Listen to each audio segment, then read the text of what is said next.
Problem with masking is the neurotypical world sees that you're able to mask and thinks, why don't you just keep doing that? This is the Apparently Autistic podcast, where we unmask the spectrum with real voices and real experiences. We're your hosts, Keith Holloway and Bridget Holloway. And I am Apparently Autistic. Before we get started, just a quick reminder. We're not experts in anything except our own personal experiences and perspectives. Be sure to check out the important disclaimers and disclosures in the show notes. Now let's dive in. All right, welcome to another episode of the Apparently Autistic podcast, episode 4. Already? Yep. Crazy. I'm Keith Holloway. And I'm Bridget. And this week we are going to be talking about autistic masking. Yes. So, just to jump right in. Yep. Masking is a strategy used by some autistic people, consciously or unconsciously, to appear non-autistic in order to blend and be more accepted in society. Masking can happen in formal situations, such as in school or work, or informal situations, such as home with family or socializing with friends. Some autistics describe masking as hypervigilance for constant adaptation to the preferences and expectations, whether expressed, implied, or anticipated, of the people around you. Tightly controlling and adjusting how you express yourself, including your needs, preferences, opinions, interests, personality, mannerisms, and appearance, based on the real or anticipated reactions of others, both in the moment and over time.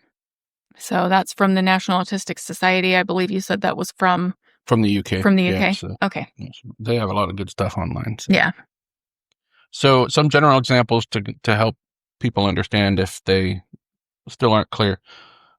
You might use facial expressions, perhaps mirroring other people's facial expressions that wouldn't come naturally to you. Yeah. Forcing yourself to make eye contact or monitoring how much eye contact you're making. If you're thinking, am I making too much eye contact? That's definitely part of it. Changing speech or tone of voice. For example, using less direct phrasing or being more or less animated.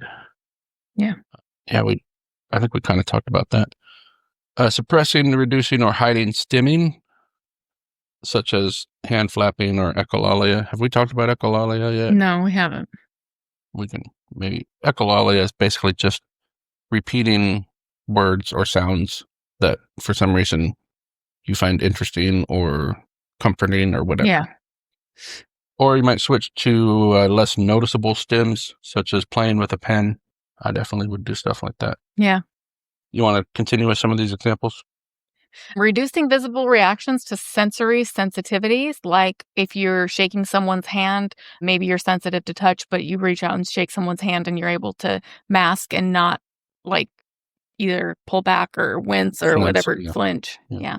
Planning in advance what you want to say to somebody, like scripting a conversation. And in some situations, you may be able to adapt if it doesn't go the way that you scripted it, or in some situations, you're not able to. Yeah. Asking more questions than you might be comfortable with or interested in, just to try to blend in with what you think is normal. Not sharing interests due to a concern that they may be perceived as inappropriate or unusual. For example, due to a person's age, like a special interest that you might think is like juvenile for your age group, so you wouldn't share that with people in public. Right. You want to do some? Sure. And then really the last one of the examples. Yeah. Mirroring dress, sense, and other elements of appearance. So basically like styling your appearance after what you think is socially acceptable versus what you're comfortable with or what's your own style. Yeah. So what does or did masking look like for me? I've been thinking about this. This is still one issue that I'm working on, trying to figure out my masking. Yeah. One thing that I know for sure was masking was just acting more okay with a lot of overwhelming situations than I was. And I'm changing that. It comes off almost as regression, because this is one of those things we touched on, I think, in a previous episode, and may have even been edited out. But with masking, the problem with masking is the neurotypical world sees that you're able to mask and thinks, why don't you just keep doing that? Yeah. Why can't you just keep masking? And like, just because someone can mask does not mean that it's comfortable. It does not mean that they should. It's exhausting. So It's like constantly putting on a show. Mhm. Like, imagine being like your everyday life, being on a stage, presenting a show to everybody. Like, it's scripted. It's Mhm. what you think everybody wants to see. It's like you're putting in this effort to do things by the book all day, every day. And yeah, Yeah. I can see how that would be Yep. exhausting. So yeah, it's not okay for you to expect a neurodivergent person to keep masking. Sometimes we may choose to continue to mask in certain situations, and sometimes we're not even aware we're still masking in certain situations. But yeah, so when it comes to like overstimulating situations now, I know it's okay for me to just either avoid it or try to deal with it in whatever way that I need to. And, we've given some examples of that, like shopping. Yeah. We don't even do a full shopping trip at the store anymore. We just order from Walmart Plus and have it delivered. If we do need to run and do a quick shopping trip, then if it's going a little long, I'll just stay in the truck or go sit in the truck or whatever. I know I used to really try at small talk. That's what it is. Oh, See, I hate it so much I can't even. Yeah, I used to really try it at small talk, and that's where scripting definitely came in. I have like a whole list of standard small talk phrases that people say that you can throw out there, and everyone just thinks like that's just normal small talk. And I even still do that sometimes. If I'm just like in passing with someone, hey, how are you doing? I'm here, or living the dream, or, the dumb little phrases that people will respond with because they don't actually want to know how you're doing. Yeah. Well, and it's interesting, like there's an extra curveball thrown in there from your years working in the fire department, because I know that my years of working in emergency services, small talk is hard for me because not everybody relates on the same level to what you start to perceive as normal. So on top of the autistic struggles that you have in the masking, you also have that experience and that exposure to stuff that most people don't see as normal, and that's normal to you. So you kind of even have to separate it further. Well, and I think like that became especially noticeable to me when I started working outside of emergency services. Yeah. Because in the fire department, in 911, whatever you're doing in emergency services, most of your talk is not small talk. No. It's telling war stories, as they call it, talking about crazy calls you've been on or other things. There's very little real small talk in that.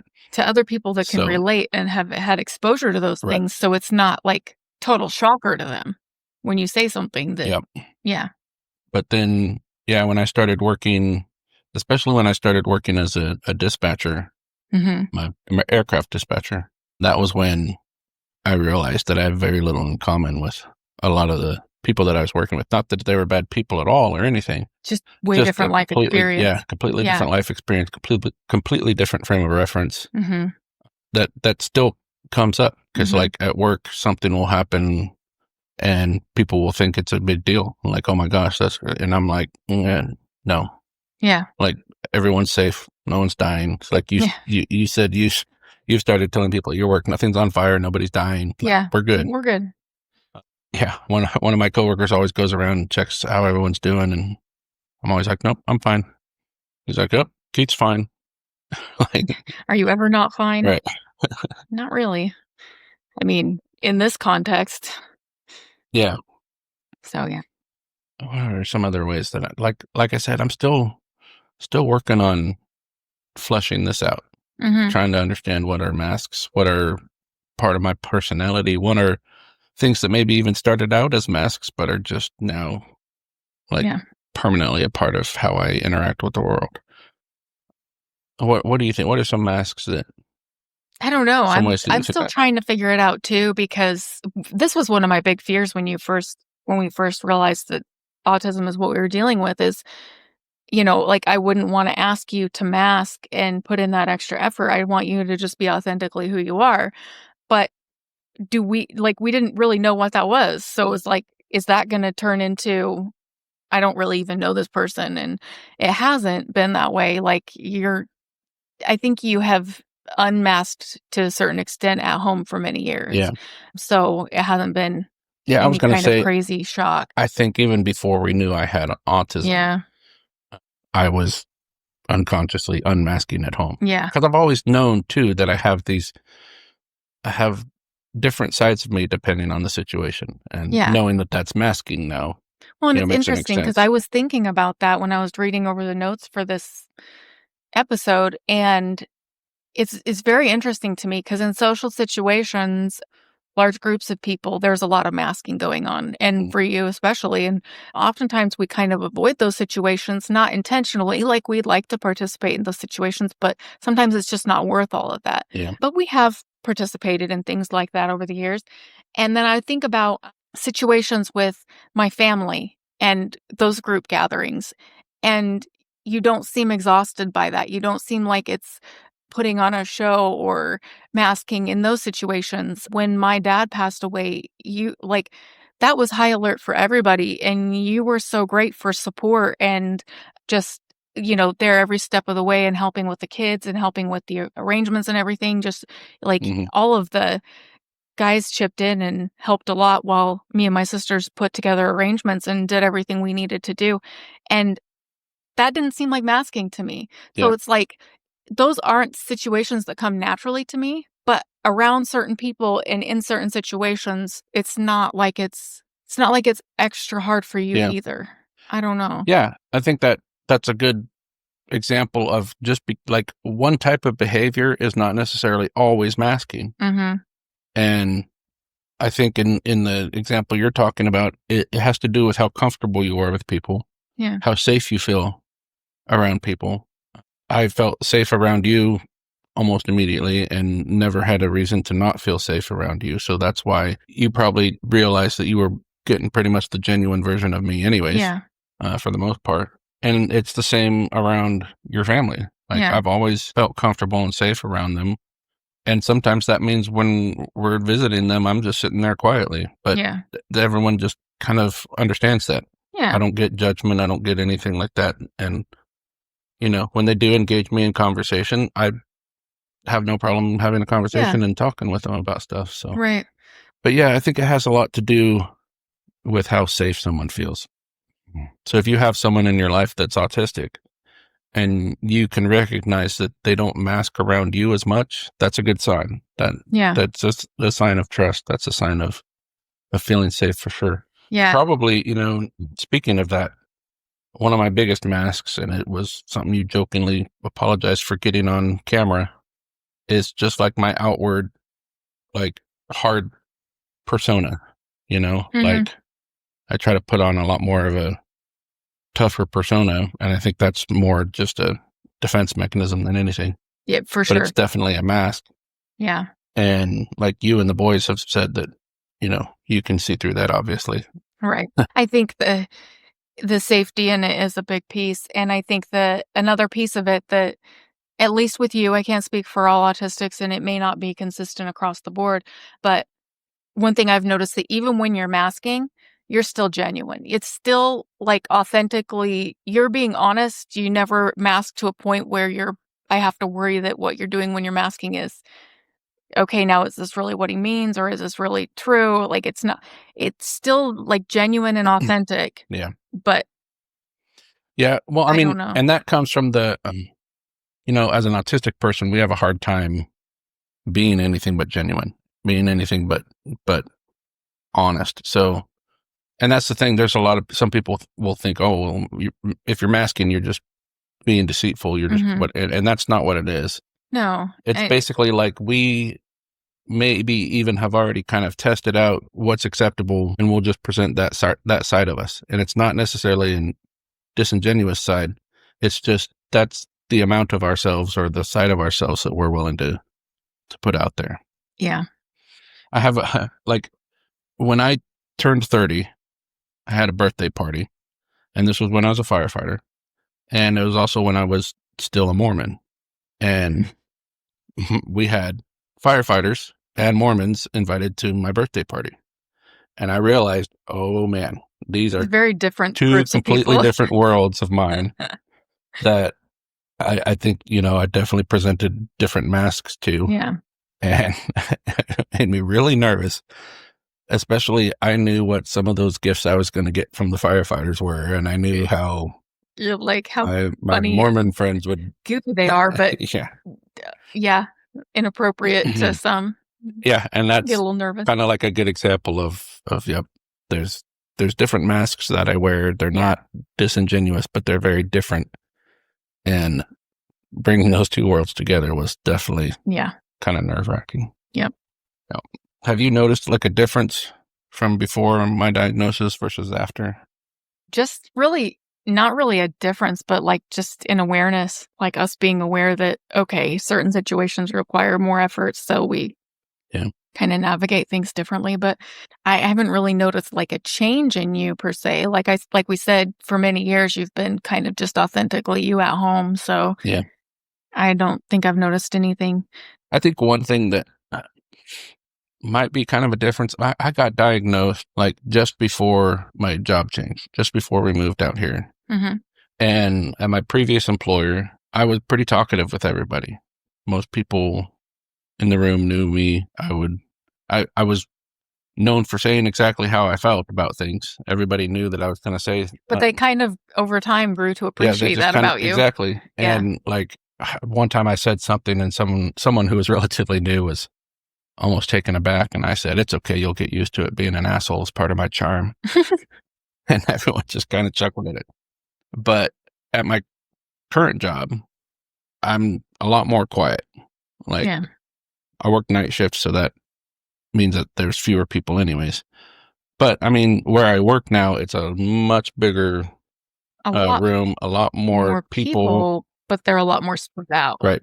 So, And so, it's not a room I want to draw attention to myself in anyways. Yeah. And I don't. But everybody kind of just works independently and does their jobs. And sometimes people will like talk amongst themselves, but it's like the 3 or 4 people sitting closest to you will have a conversation. It's not like on a large scale. And even then, like, like once you've been working a shift for a certain amount of time, and we bid for shifts every year. So the people you work around might change every year, but generally you're working around the same people, and they've all kind of started to figure out that I'm a pretty quiet guy. I'll keep to myself mostly, but if they have something they want to talk to me about, ask me about, or whatever, like I'll talk with them. Yeah.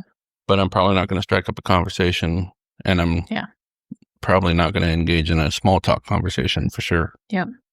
So, I think that was definitely a big change. So what are some of the reasons for people masking? We kind of touched on it just by talking about it, but like one of them is just to be accepted in society. Like, you feel like you have to put on a mask or put on a show. Be like everybody else, which turns into the mirroring. You're mimicking behaviors that you see from everybody else, conversations, just everyday things that you think, okay, this is what everybody else is doing, so this is what I have to do to fit in. Yeah.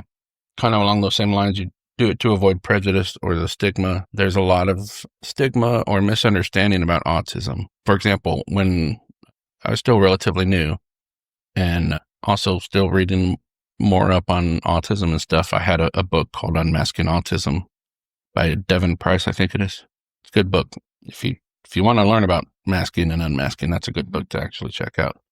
But one of my coworkers saw it and was like, "Oh, somebody you know have autism?" And I said, "Yeah, I do." And he said, "Oh, must be a really minor case." I was like, "Okay." And my response to him was, "No, it was a very masking case." And he kind of gave me this look like, "What?" Like he didn't understand what I was even talking about. But yeah, there's the stigma of it of, "Oh, well, you have a full-time job and you're doing fine, so it must not be that much of an issue." And oh man, it is, because getting here created a lot of issues. Yeah, for sure. Some of these, I basically copied them down, and some of them are pretty similar. Blending in or passing in a neurotypical world kind of goes along with society. Meeting social expectations. Yeah. Which puts a lot of pressure on top of the effort to mask. So, This is a big one. Hiding discomfort in environments that are not autism friendly. Yeah. Again, like going shopping, going to parties or social events. Yeah, anything like that. Like a lot of people will mask their discomfort, which just adds even more discomfort and more effort and more exhaustion. To pull an example from the previous episode, that uses a lot more spoons. Yeah. Well, and the very next item we're going to talk about is a lack of acceptance and accommodation for autistic characteristics. Mm-hmm. I think this applies to actually a lot of like neurodivergence, or like we can apply this a lot in our lives. And it comes down to, and one of my favorite examples, and I'll try to be kind of general, is I had somebody that I knew that had really high anxiety, and one of their best friends was getting married. And this person knew about their anxiety and knew that it was going to be really, really hard for them to be in the situation of going to the wedding and being around all those people. So this person, loving their friend and wanting them to be there for their special day, made a separate room for that person to go to if they started having a lot of stress. So like when we love people and care about people, but we want them to be part of our lives, we can do little things like that. Like how simple is it to set up a comfortable chair, a snack and a drink, and kind of a quiet place for them to go that they know, hey, I love you and I want you to be here. This is what I've set up for you to help you out, to get you through this day, because it's important to me and I know it's important to you to support me. Mm-hmm. So I just thought that was a really cool way to accept and accommodate in those situations for people that we know and love. Mm-hmm. Like we can bring in accommodations like that to include them more. Yeah, for sure. Yeah. Another reason is to compensate for like the social and communication differences between autistics and non-autistics. This we've kind of talked about before, and it's kind of a whole topic on its own, communication styles. A lot of people will say, oh, you know, one of the deficits of autism is difficulty communicating. But then someone did a study where they put a bunch of autistics with neurotypicals in a room, see how well they communicate. And then they put a bunch of autistics just with each other and see how well they communicate. And it's not a difficulty communicating, it's a difference communicating, because autistics get along and communicate very well with each other. Yeah. And that's why a lot of times if you find out that you're autistic and you go back and look at your friendships, you're like, yeah, they probably were too. And I've got a few friends that I'm like, yeah, I'm pretty sure they are too. And like one of them told me a while ago that he was also diagnosed, either diagnosed or self-diagnosed, but he definitely is coping with school or avoiding a negative attention or punishment. Yep. This was, what was I doing? I was thinking about this or writing about this, but I was born and lived in California till I was 8. And then we moved to Texas. And I remember this was when I was in 3rd grade, we moved. In California, if you said yes, ma'am, to your teacher, you were sassing her. And that was like, you got in trouble for that. And then we go to Texas and one of my teachers asked me something and I said, yeah. And she said, what? And I was like, yes. And she was like, yes, what? And I was like, I have no idea what I'm supposed to say next, because it felt like a trap. And, you know, turns out you are expected to say yes, ma'am, in Texas. So I had to like adjust the mask, if you will, to know what things I needed to say to be accepted. Example. Because to me, yeah and yes, ma'am are all the same. There's kind of this, I wouldn't say lack of understanding, but lack of really understanding the importance of hierarchies. For neurodivergent people, that just doesn't have that same, I don't even know how to spell it, doesn't have that same importance in our brain. For example, the last airline I worked for, the CEO would come in to the room often, and he knew me by name, I knew him by name. Yeah. And so he'd come in and I'd just be like, hey, Dan. He'd be like, hey, Keith. And like other people were like, you guys like know each other really well? I was like, no, I know his name. He knows my name. Yeah, right. Like you're on a first name basis. It turns out he puts his pants on one leg at a time in the morning, like I do. Yeah. Yeah. So yeah, there's just, and you know, it's not a matter of not giving respect where it's, you know, earned or required, but it's just, it doesn't hold that special like kind of awe for us. This kind of goes along with what we were talking about, improving employment opportunities. Yeah. to keep jobs. This is something that a lot of people will give as an example to help neurotypical people understand masking, and that is, how do you act in a job interview? Like 99% of people don't go into a job interview and just be their complete normal self, their everyday self. You're going to put on a professional tone and a professional look, and you want to come off professionally, and you're going to behave in that job interview in a way that you're not going to behave once you start doing that job, probably. Right. And it's not dishonest necessarily. It's just kind of the mask you feel like you need to put on in the moment. And it's a good example. Probably a good reason why a lot of people don't like job interviews. Maintaining friendships and relationships. We talked about, I think it was episode 2, about how like I've lost friendships because of how just direct I am. Mm-hmm. And I don't know that I ever really masked that way, but I know that a lot of people will mask that kind of side of them because they don't want to lose friendships or relationships. Yeah.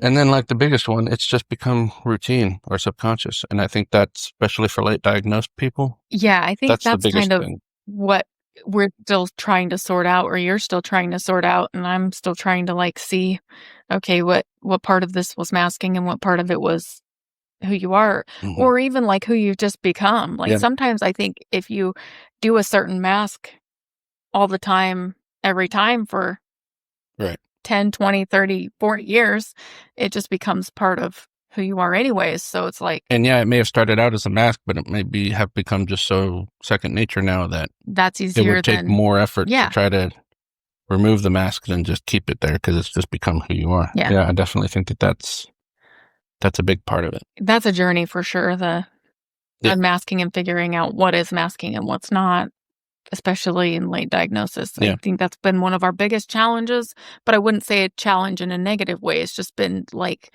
the biggest question mark. Like, I'm pretty conscious about some of the situations where I definitely mask in. Being in public in general, I definitely mask in. Being at work, even now, I work nights, so I don't have to interact with a lot of people. I don't have as much sensory overload, but there's still an element of masking there, even though I more myself and just keep to myself and stay quiet. Yeah, there's a little bit of masking stems probably for sure. I bring that, what is it called, an ice cube or whatever, an ice cube. An ice cube. It's like a little squishy thing. Toy. I always have that at my desk and will like fiddle with that to kind of keep any other stimming down. This is probably like one of the topics that we're not going to be able to talk as much on because it's just, we're still figuring it out ourselves. Well, and it kind of seems like part of our life, really. Like I'm thinking back to a conversation we had with one of, I think it was my attorney when we were trying to move to Minnesota, and we were having this meeting with him in the office, and you kind of became like animated about something, and you were like, because it was something that was like really important to us and not upset or anything, but just like, and he seemed concerned. And I remembered saying to him, this is us talking and being honest with each other because this is an important situation. We need to know the truth. But the Keith that you'll see in the courtroom is not like this. Like he very much stays professional, and it's more like an interview situation. Like you very much, there's two sides of you, and we're in an office and we're talking with, me, you, and an attorney that needs to know the situation. You're going to be more unmasked. Like this is just like, let's throw the situation out there. That's how it is. I don't know. We're still just trying to figure out what's a mask and what's not, and what is like, what's just a normal situation where human behavior is different because of the circumstances call for it. Right. Well, like that just reminded me of when I was a firefighter and we'd go out on calls. I definitely think there's a bit of masking that every firefighter has to do anyways, where you have to kind of just shut off your emotions and deal with the call. And I realize now that was definitely masking. For sure. Someone couldn't understand how I can be this way here and then turn around and be different. And to you, it was like, that's just how it is. Yeah, that's just been my life. I walk out that door and the switch flips. Right. Yeah. But especially in that situation, again, that's something where like all firefighters have to mask to a certain extent. I mean, you're people too. You have your own lives and everything going on, and then you have to walk out and help somebody else deal with the worst day of their life. So So some of the strategies, this is one of those things that, there's strategies, but is it something that, like, there's always going to be masking, and it's not something that's inherently wrong, but it's inherently exhausting. So you want strategies to figure out maybe how to reduce masking.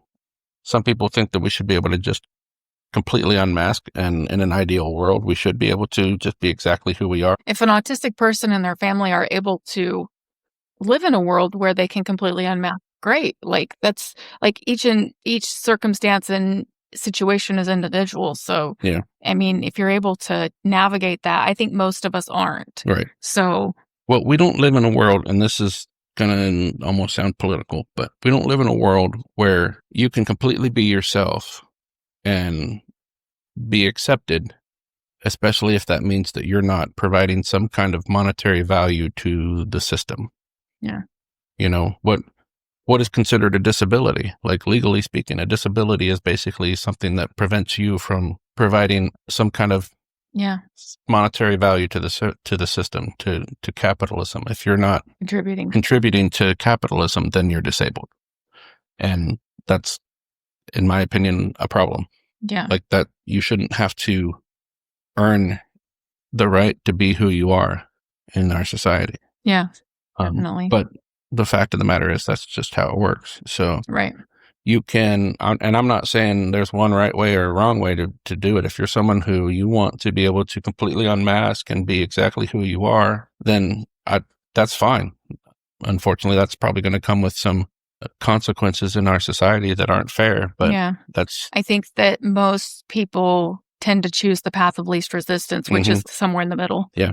Kind of like where we are. That's kind of where we've fallen. I've definitely, getting to where we are, had to do really high masking and had to really push through some really overwhelming situations. I was working 3 jobs and going to school full time, when we were trying to get here, and kind of glad I didn't have a diagnosis yet. Didn't know then what I know now, because knowing what I know now, that I don't have to do that.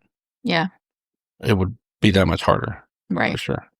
I look back at those days and don't know how we navigated it, but here we are. So it's like things worked out, but definitely a challenge. Put in our time and put in the effort, and anyone who knows our situation now and says must be nice. Well, yeah, it is nice, and we definitely earned it. So we work for it. We definitely work for it, and that's another thing that we've said to each other over the years is, like, we've kind of gone back and forth as to, like, who works more, who earns more money, or like who's able to do what, and we kind of have each other's backs on that. It's like we put in the same amount of effort. It's not about the dollar amount on the bottom line or the results that we're getting out of the effort. We're both putting in the same amount of effort.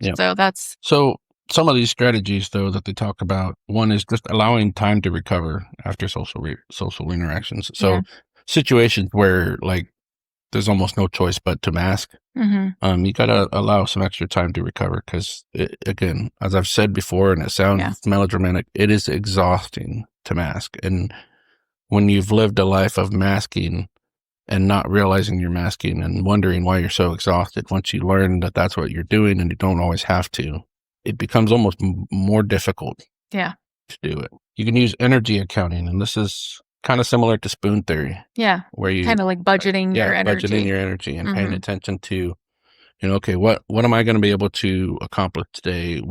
Realize what is, an acceptable limit to put on yourself. Yeah. And there are some days where I'm exhausted and I get one thing done and I'm like, you know what? That's more than I even thought I'd be able to get done. So that's good. Yeah. Don't be afraid to budget your own energy and limit set realistic expectations. Yeah. Don't expect too much of yourself. Like, start small, and then as you kind of learn, it's just like doing a family financial budget. Like, you start out, and the first month or two is like just getting all the numbers in order. It's not going to be perfect for the first little while, and then you figure out kind of how things work, and you can budget better. Energy accounting is no different. Yeah. Like, you kind of learn different situations and how much you need to plan for and what you can do afterwards or before to make it work. Yeah. And it's just a learning process. Well, and I think something that is definitely really important is understanding that you have a right to do that. Yeah. You have a right to set limits for yourself. You have a right to say, this is what I can do and this is what I'm going to do. When I was growing up, like it was taught to me I didn't have a right. I didn't have a right to decide what I wanted to do. I didn't have a right to express how I really felt about things. I masked a lot growing up because I was forced to. Yeah. And it was like, this is how you're going to behave. This is how you're going to react. This is how you're going to handle these situations. So I just had to. And it's important, especially as a adult autistic, to know that you have the right to set your own limits and to set your own boundaries. And if it's too much, if it's going to take too much energy, it's going to require you to mask too much, you have a right to say no. But no, you're right. It's setting those boundaries is okay, and knowing what your limits are, knowing your abilities. Like, don't sell yourself short, but it's okay to set those limits. And yeah, definitely. I just like talking about this. One of the other masks that I think I used to wear was this, going along with this notion that you always have to be looking to move up. Mm-hmm. Like, you should always be looking to better yourself. Advance. And I think you should be better in yourself, but not that you should be better in yourself, again, to be more of a contribution to the economy than anything. So, like, I'm at a point now, like, I am in the job that I was working towards for the last almost decade now. Mm-hmm. And I'm good. Like, yeah, we don't have to. I make a good, comfortable wage. I enjoy the job that I have. I am fine with where I'm at. And like, I understand now that that's okay to say, okay, this is where I'm at. This is like, I'm not trying to move up anymore. I'm not trying to advance further up the ladder. I have no problem doing exactly what I'm doing for the next 20 years. Yes. Like, that's okay because it works for me. Right. So kind of seems like a mentally very healthy place to be. Yeah. And after being years there is of kind of. Yeah. After years of stress and anxiety, and I was watching a video last night at work by the guy who wrote, I sent you a link to his book. I don't remember what his book is called now, but I don't remember either. A guy named Sol Smith was talking about how when we're constantly in these states of overwhelm, our brain is and our body's just swimming with cortisol, which is the stress hormone. Mm-hmm. And that contributes to a lot of chronic illnesses, chronic pain, a lot of that stuff. Yeah. And so, yeah, like, I spent decades swimming in that, dealing with that. And so now that I'm in a spot where it's a lot more chill, I'm a lot more relaxed, I'm comfortable where I'm at, like, I'm good. Like, yeah. I can just stay here career-wise and be comfortable, and then focus my energy on doing things I enjoy outside of work. Mm-hmm. Like, that's, yeah. Again, having a diagnosis or even recognizing it through your, self-diagnosis Mm-hmm. definitely helps you start to understand your masks. I think this is one of the things that takes the longest to work through. I think it's kind of a never-ending process, really. Yeah. I don't think this will ever. For sure. Spending time with other autistic people. Again, like we said when we were talking about communication, autistic people communicate better generally with each other. It's like a different language without being a different language. Yeah. And one of those things is parallel play. Yeah. If you can hang out with either loved ones or other autistic people and you're both just doing your own thing, but you're in the same room together, there's a sense of comfort that comes with that. Yeah. Thinking about who you are behind the mask, like what your real likes and dislikes are, how and when you can unmask to kind of better show your true self. Mm-hmm. I think that this is maybe one of the things that, like I said, this is kind of the most difficult thing. In my case, I think there's been at home, I've mostly been unmasked. Mm-hmm. So I think I've always kind of realized when the mask's on, when it's not most of the time. Yeah.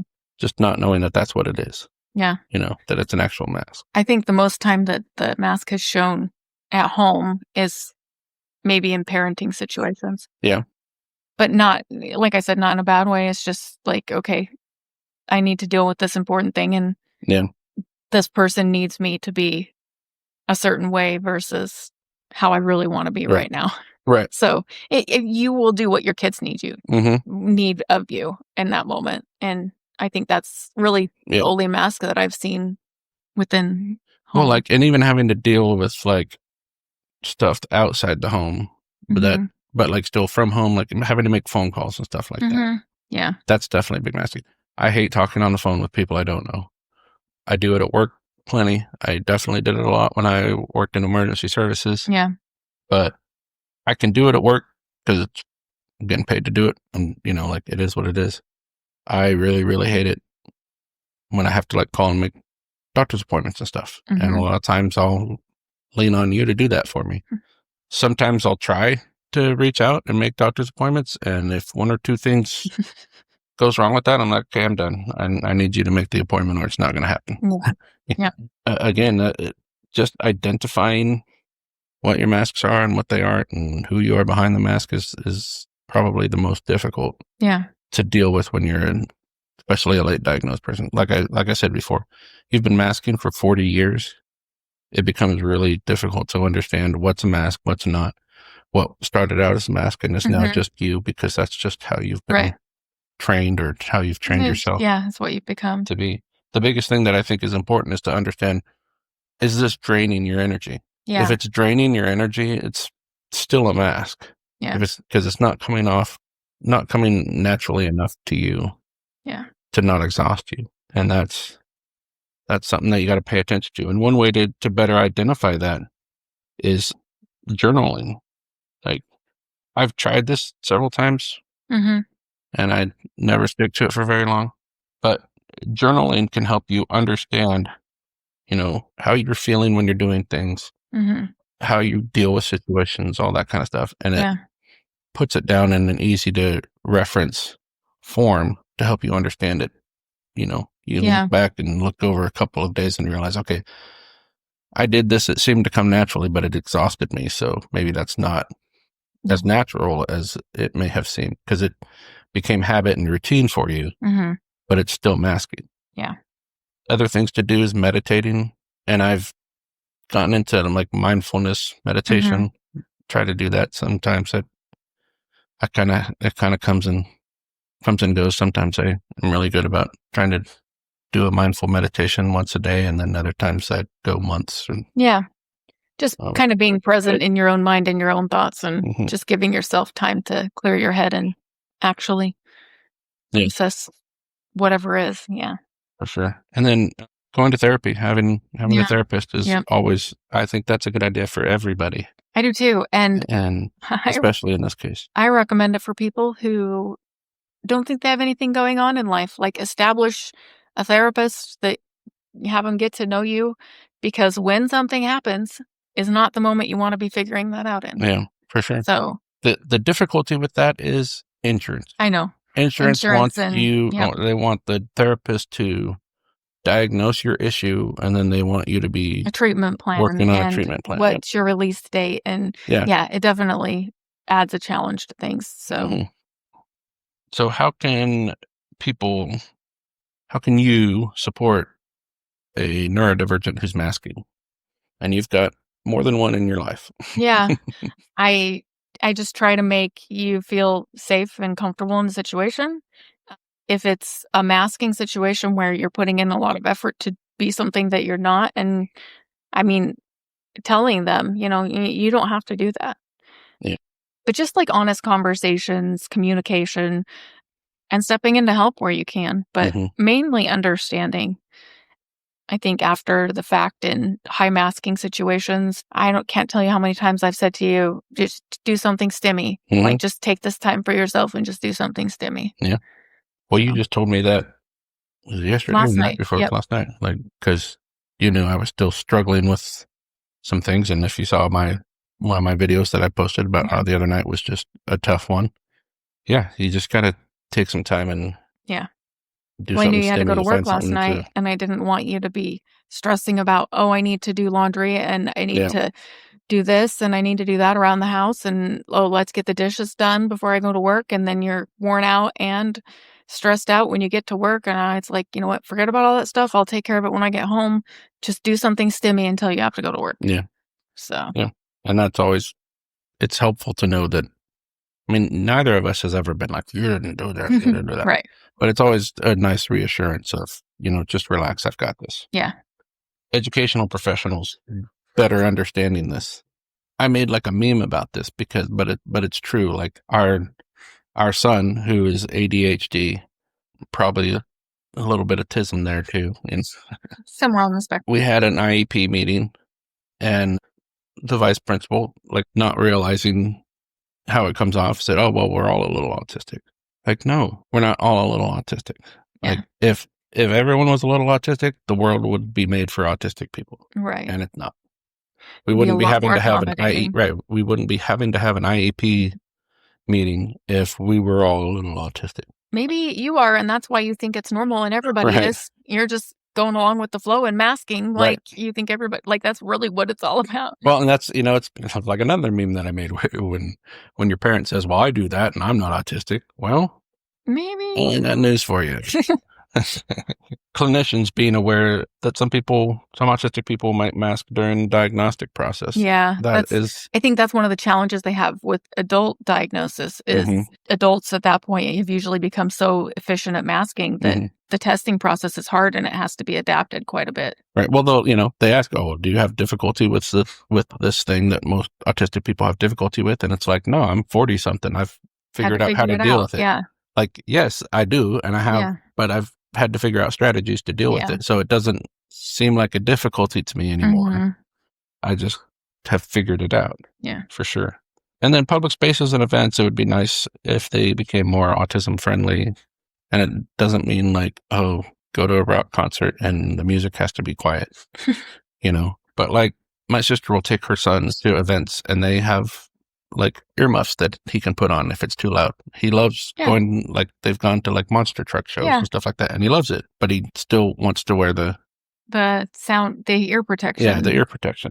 To kind like of you wear when you go shooting kind of thing. Yeah. And I think we talked about too, some stores that have sensory friendly shopping hours. The lighting, the music, having quiet spaces. Like, I think that would be the biggest thing is if you have some kind of event where just by its nature, it could be overstimulating. There's nothing wrong with that. But it would be nice if there were like some place that people who are sensory sensitive could at least go to get out of it for a little bit. Right. You know that there's an escape. And in those situations, you might not even use the escape. Just knowing it's there is your security blanket. And the thing is, everybody's sensory sensitivities are different because, like you joked about, when I had an acoustic drum set and I would play that overwhelmed you. That was way too much for you. But for me, like, I love it. It was loud. Yeah. But loud by itself isn't the problem for me. Loud and chaotic is the problem. That's why I can blast music and like love it. But if I walk into a really noisy, busy store, it's like, no. Yeah. If all the loud noises are like working together and can be easily, like organized, then that doesn't bother me. But when it's just chaos, that's the problem. Yeah. It's very interesting, the differences. Yep. So again, I don't think this is going to be quite as long an episode. No, it might be closer to my 30 to 45 minutes that I predicted in our opening episode. Yeah. Again, this is something we're still learning about. We're still trying to understand. Probably make me want to go back and reread Devon Price's book and other things to just better understand this again, because it definitely is the biggest thing that I'm still working on. Yeah. And one of the things that I've heard expressed a lot in support groups from the non-autistic partner or even an autistic partner for a late diagnosed person, like one of the biggest fears is when the mask comes off, who am I left with? And it's a process, and it's, again, something that you kind of work through together, but it's a real fear for both sides, and it's scary for the autistic person taking off that mask because that's what they've gotten used to and known their whole life. So even though it requires a lot of effort, it's still scary. Yeah. Well, and one thing that I think is important to say, unmasking is not an excuse to be a jerk. It's not an excuse to treat people badly. So, like, and I don't think someone who's truly unmasking is going to suddenly go into that. So, like, if you've got an autistic partner and you're worried about their unmasking, I don't think that's as much of a worry. But if they say they're unmasking and that makes them a jerk, and like they genuinely are being a jerk and basically like, I don't care how you feel about what I'm saying or doing, then that's a problem. Yeah. And it definitely is something that needs to be addressed. Either they weren't really masking, they were just, like, it is not an excuse to be a jerk. No. And, like in healthy relationships, and if you're communicating and like, my wants and needs too. So if you unmasking something means neglecting one of my needs, you don't want to do that. It's like, that's the meeting in the middle and finding the middle ground. I obviously don't want you to mask and make yourself uncomfortable, but you also respect my wants and needs. So again, in our situation, I think most of the time you got the genuine me anyways. Yeah. So you don't really have to worry. I understand why that was a concern at first, but I think as we went along, you realized, no, he's pretty much been genuine. Yeah. There might be like some really goofy stuff. Like I've always told you, when I'm driving home from work by myself, I'm probably the goofiest. There's probably a lot more echolalia kind of stuff going on when I'm listening to songs or whatever. But even when we're driving together, I sometimes will do that. So yeah. Okay. Any other final thoughts? Not really. Just ongoing process. Like be patient, be understanding, and again, set those boundaries. Like you said, it's not an excuse to be a jerk or mistreat somebody, but also like be true to yourself and take some time and really figure it out so that everybody can be happier and more comfortable. Yeah. Yeah. Like you said, this is not an event. You don't unmask and here I am. No matter how long you've been masking, no matter how late you were diagnosed, it's an ongoing process. It's kind of like starting to peel the mask off and figure out what's mask and what's your face. Yeah. It's like, you've got to figure out what's you and what isn't. And, be true to yourself, but don't think that means, oh, well, it's exhausting to not be a jerk, so I'm going to be a jerk. Like, it's like the old man syndrome. When you get to a certain age, you can just say whatever you want. Yeah. You just let all those filters go. It's not like that. I mean, you still have to be respectful of other people. And if anyone has any feedback on masking, your own experiences, how they differ from ours, whether you can relate, anything, leave us some comments wherever you can comment, whether it's on our YouTube video or I think you can leave comments on some of the sites where you get podcasts. Yeah. If nothing else, I know you can on Podbean. That's where our podcast is hosted and distributed from. So if nothing else, check us out there and leave us some comments and let us know. I'd be interested to hear more feedback on experiences from people who were not late diagnosed, like what their masking looks like and how it's changed over the years. I mean, if you have something to contribute, let us know. And there's, it's like we've said, there's such a various stories, I'm sure, out there, because every autistic person is different. So everyone's masking story and what they do, there's going to be similarities, but there's going to be a lot of differences out there too, for sure. Okay. Well, like, subscribe, share this episode with others. And next week, we're going to be talking about special interests. So we'll look forward to seeing you. Yep. And with that, I guess we'll say goodbye for this week. Okay. See you. Have a good week. This podcast is for informational and educational purposes only and does not constitute medical advice. Please consult a qualified healthcare provider for diagnosis or treatment of autism or related condition.